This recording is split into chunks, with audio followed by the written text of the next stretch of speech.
Well, our complaint alleges that as of late 2006, executives at S&P began hearing alarm bells about subprime residential mortgage-backed securities, as S&P's internal information revealed that borrower delinquencies in subprime mortgages were rising dramatically, leading the financial instruments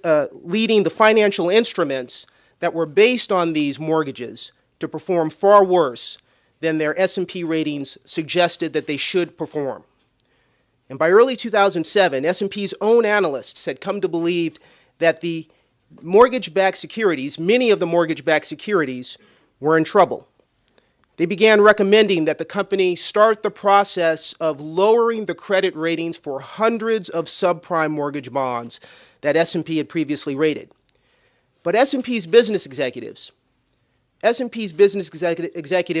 rejected those downgrade recommendations, choosing instead to continue rating subprime mortgage bonds for their bank clients whose appetite for highly rated mortgage-backed securities continued to grow.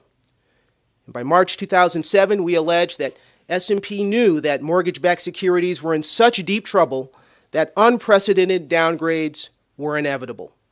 It wasn't a matter of if, but when.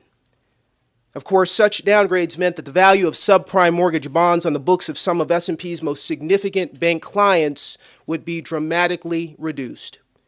So to avoid the significant financial hit such downgrades would have caused, these banks packaged those subprime mortgage bonds into CDOs and sold them to investors as a way to get those bonds off of their books.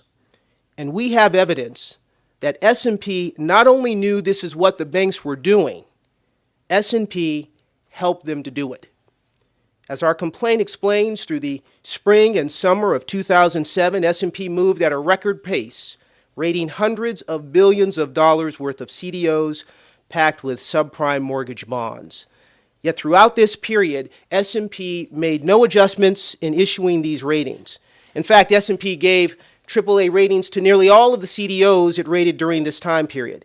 And they did this despite their own internal information showing that the ratings on the mortgage bonds on which the financial quality of these CDOs depended would not hold. Even after S&P executives chose the date on which to inform the public of their plan to institute mass downgrades, S&P continued to issue ratings on CDOs as if nothing had changed.